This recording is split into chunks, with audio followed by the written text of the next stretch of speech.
Hey guys, welcome to the G-Man King channel. Let's build a porch.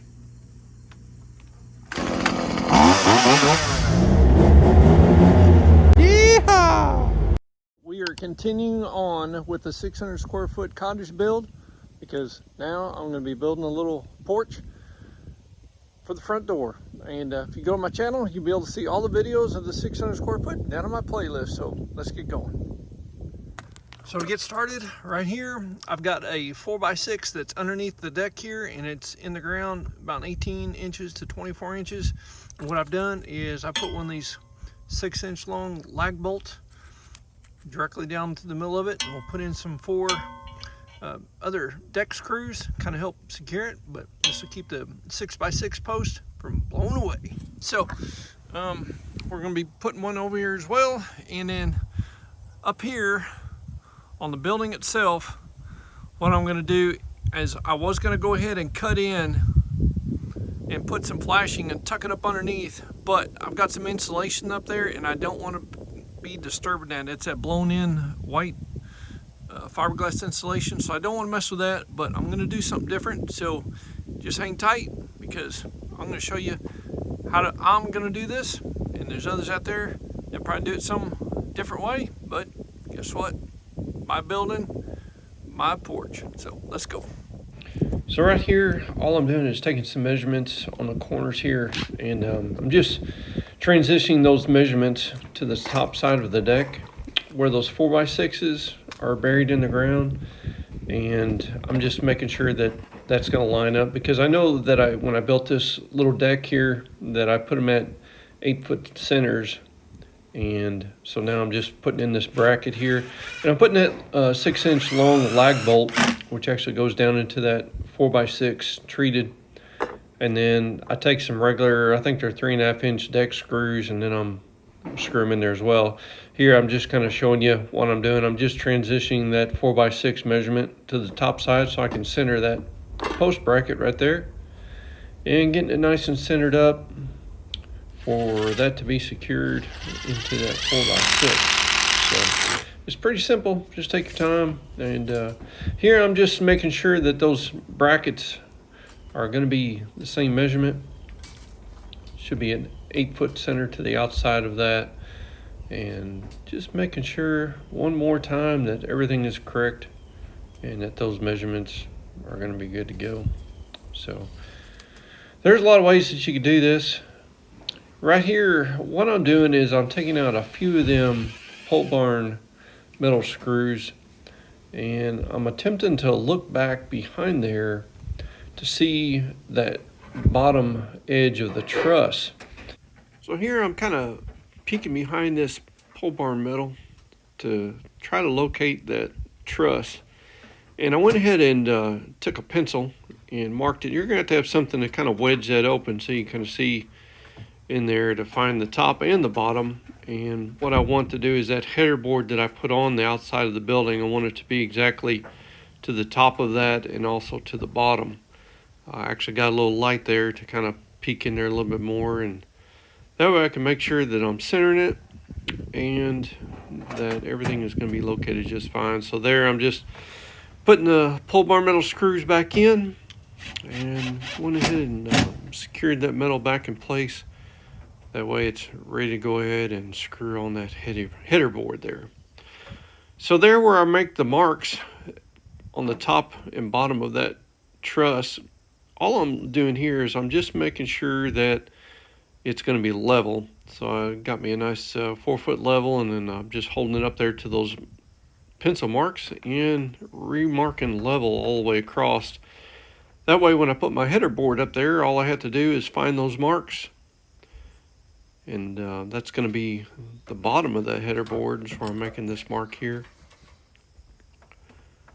And then that way everything is going to be nice and level. Now, if your building's a little off level or whatever, you know, you may have to spend a little bit more time. But when I built this, everything was on level. And I actually built it with this level here in my hand, so I know it's accurate and true. So right here I've got the header board, and I went ahead and pre-drilled them holes where 6 of them lag bolts are going to screw through there and actually go into the building. And here I've just got my square. What I'm doing is I'm marking the center of that door. Then that way when I put that header board up there, it will be centered over the doorway. And there I'm just doing a little mark. This is where I mark it to pre-drill that header board. Just makes it a little bit easier. That way you don't have to, especially building it by yourself, it's just a little bit easier if them holes are already pre-drilled in that header board. That way all you do is drill it into the metal itself. Once again, you come up with ways to, well, create another set of hands. And I just used a couple 2x6s here and just kind of propped it up there and kept it level. You know, when you're doing this, you're always wondering, you're like, well, once I do this, time I get ready to get up there, it's all going to come falling down. But this actually worked out pretty good. So I'm eyeballing that mark, pencil mark on the pole barn metal and putting that header board and then just pushing up on those little 2x6s to kind of get it really close. And then I'll get up there on this ladder and I'll do the final check here. I'll make a slight adjustment, but wasn't too far off. And last is checking level one more time, making sure that I'm nice and level before I drill in one of them first big lag bolts. I'm putting it right there on the top of the crown, that lag bolt. On each one of these, I've got 6 of them, and those lag bolts aren't go right through the pole barn metal. You just have to just tap the back of the drill, and it just.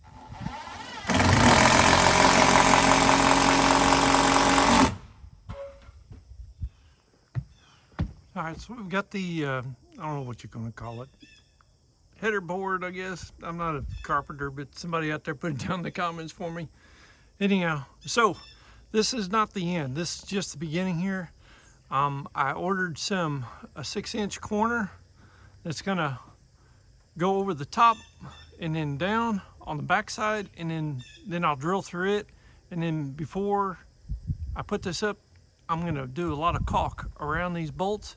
And then I've got some closure that's going to go to the top as well, and that'll keep out any rain that wants to creep back there and try to penetrate where these bolt holes are. So this is just the beginning, and so stay tuned. All right, now it's time for the 6x6s. And you know, for appearance wise, once you get your 6x6 up there, just kind of take a look at it like I'm doing here and just looking to see what is better cosmetically when someone's walking up to the porch. If you've got a knot or something, just try to hide that towards the side or the rear, whatever you choose. And I'm just getting it centered here on this bracket. And I did use some galvanized, I believe they're either 4 or 5 inch nails to just temporarily attach it to that bracket, because you don't want to use screws, because there's going to be a little finish wood plate that goes around the bottom to hide that bracket, and those screws won't fit flush. So get you some good galvanized nails, and that way you don't have to worry about them deteriorating in the treated lumber, and it'll temporarily hold it. Once again, just kind of looking each side over and getting the other one nailed in place. All right, so a couple hours later, this is what I've got going on. I've got everything here done. I went in and put a couple little kicker braces on my 6x6s, just in case big strong wind comes. We're not supposed to have any storms, but hey, you never know. And in the morning, I'll be picking up my piece of trim that I ordered for that, and then we'll start running put a header board out here off of these 2 6x6s, and then start running my sides and then my purlings that go back and forth. So a couple hours into it, we'll wait for tomorrow and we'll keep going. All right, so I've got some through the roof caulking on all of my hose that this is going to go through. And then on top of that, I picked up some RV sealant. This actually goes around, they seal most of the trim on the RVs with this, just real pliable. Basically it never gets hard, and so with those two we should be sealed nice and tight. I've got my corner nailed to my 2x6, and basically it's going to get screwed in. So let's put it on.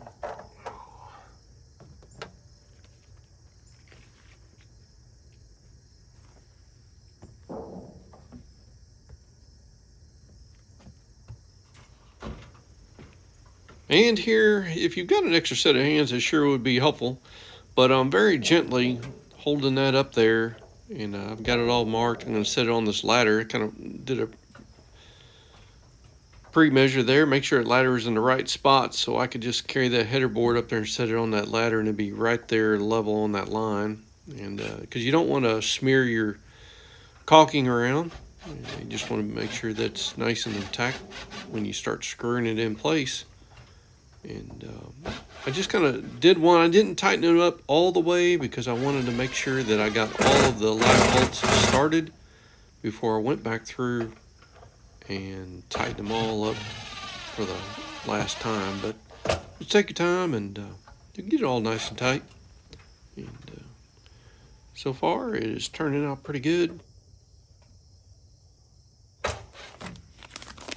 Alright, so I forgot to put this on there, but anyhow, this is some pole barn metal. It's called closure, and it has a sticky base to it. And we'll peel it off, and I'm going to stick it up there in between that corner and the metal, and these ribs will seal it off. This is like a high intensity, like a foam. Does really good, and will seal up that gap, prevent any water from getting down there to them bolt screws that holds this on. But with all the caulk that I've got on there, we should not have any issues at all. So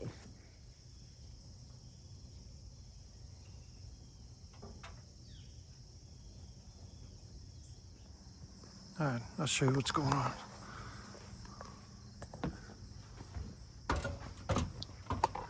So this right here is that closer, and it seals, and it fits in there really tight. Went all the way down. The way the water will come down, hit this, it'll actually run off on top of the roof, because the roof panel is going to slide up underneath here, and then where them screw holes are, you just got another extra set of protection there. So I'll go through and I'll cut the ends of these off, and we'll be ready to roll. And on your measurements on your 6x6s there, guys, all I did was I just took a guess at how much slope I wanted, and I just put a screw there and held that first little board in place, and checked for level and make sure it's good to go. And what I did then is what's actually I'm not showing you on camera, is I went ahead and put a board from the building header board out to this post and just kind of looked at the angle. Here I just put in a little 2x4 temporary screwed in place so I can put on one of these sides, because you're going to need that to help support it, so that you can go ahead and screw everything in place. And here's the other side as well. As you can see, a 2x4 just a little kicker there just to help support it. And there where I'm at there against the building, I did put one of them big lag bolts in on the side on that as well. And for the last time, just checking my posts, make sure they're nice and level on both sides. All right, so that is going to wrap up evening number 2 on this, and so far looking pretty good. I did want a lot of overhang here to protect the step a little bit from snow and ice, and or just keeping the rain off of it as much as we could. So that's why I extended out. And then also I wanted to make sure that when you stood back here that you was going to pick up the roof, the black metal on the roof, just to kind of make it pop a little bit. And with that little bit of a slope, you can be able to see it just fine. We'll finish this up, and then we'll get up and then we'll cut them posts off, and we'll keep going. All right, and making myself a little ledger there so I can put my outside header board on.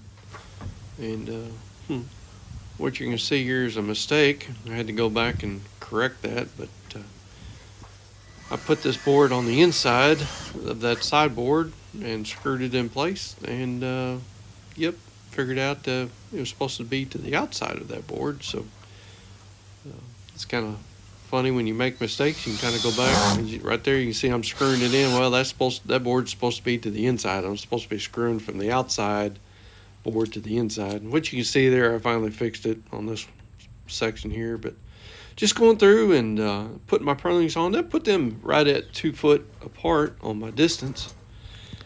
And when you put them little purlins in there, you have to put them in sideways a little bit, crooked, and then pull them back in place to get the right distance. You may have to have you a pretty good hammer and kind of smack them in there on line. And get them all nice and true. And that way everything's nice and straight. And you just go through there and put a board one at a time. And if you're doing it like yourself, you just have to move your little helping hand board down there and screw it up with a couple screws. And that way all you have to worry about is one side. So here I'm putting in one of my last ones here. I've got one more to go after this one. Getting it put in place.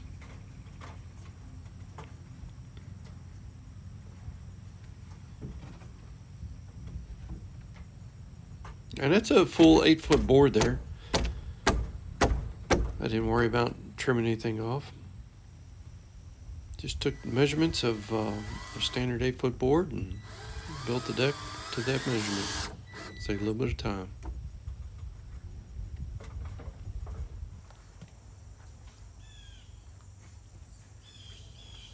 And too, on your outside boards, you just find the best looking boards that are going to be showing. That way when somebody's walking up to the porch, you don't have some knots or some defects in the wood that's cosmetically going to make it look kind of bad. And here I'm putting in my last board. There's going to be 2 boards directly on the opposite sides of them, 6x6s. Got to give it extra support. And here I'm just going to cut off these posts with these chainsaws.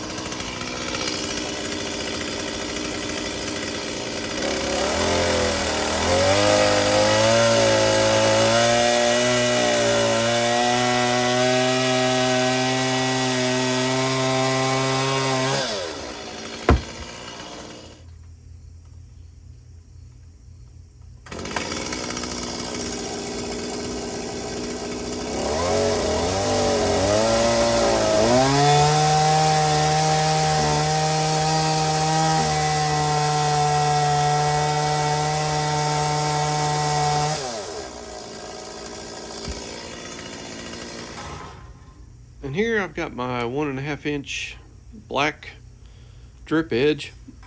I got this from the same manufacturer that ordered my pole barn metal from.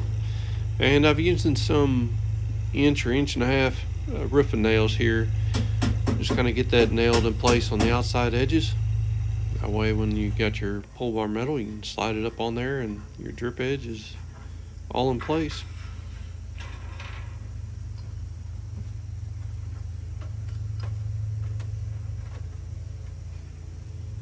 This is really about the easiest part of the job is your pole barn metal and your trim. It's pretty easy to put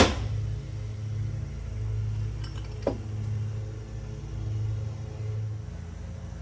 Okay, so I've got my pole barn metal ordered and I've got everything here somewhat done.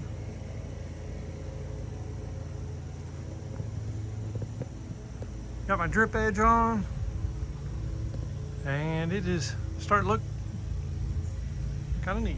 Like it.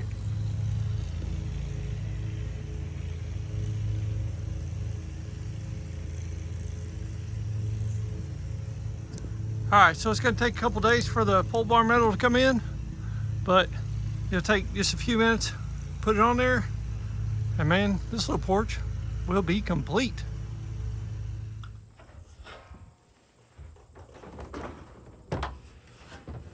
So here on this metal, These pieces are going to be 36 inches wide, and you can order whatever length that you want by the inch.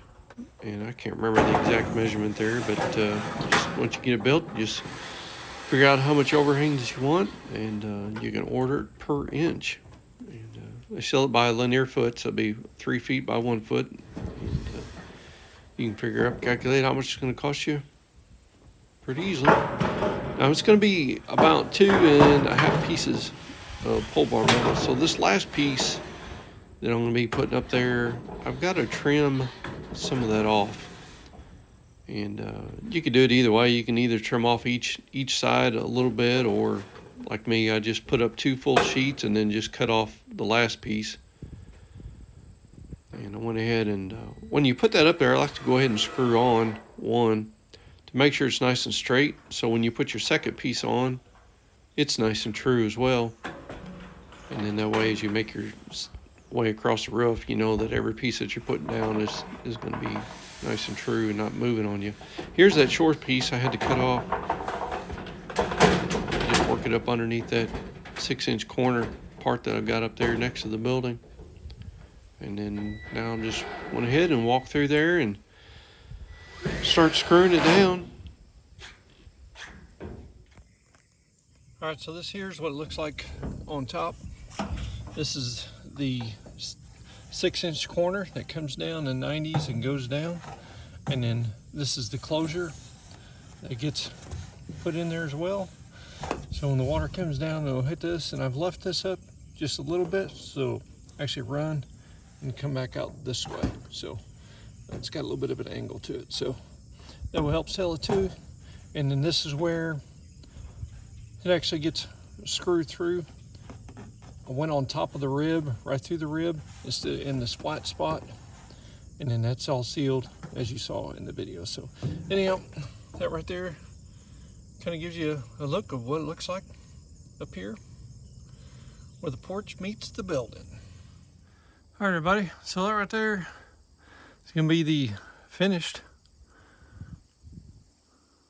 porch with black against white and charcoal gray. Now let's step back, take a good look. It took me about 8 hours to complete it. I think it turned out pretty good, considering I should have done it a long time ago. But now I finally got around to it, and I'm sure glad I did. So I do like the cedar tone posts that I got. Those are not cedars, but they're called cedar tone. Menards is a premium treated wood, and they go ahead and treat it with I think it's double the strength of treatment, and then also they add in the cedar tone look. That way you don't even have to stain it. Pretty cool. So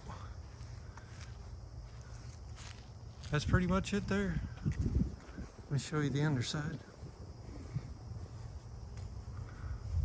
Stoop down here. Pretty simple. About 8 hours worth of work. I do like the drip edge that runs through there. I did get some drip edge that runs all the way around the edge. That is an 1.5 inch drip edge. I do like that. Kind of adds a little, instead of putting a corner there,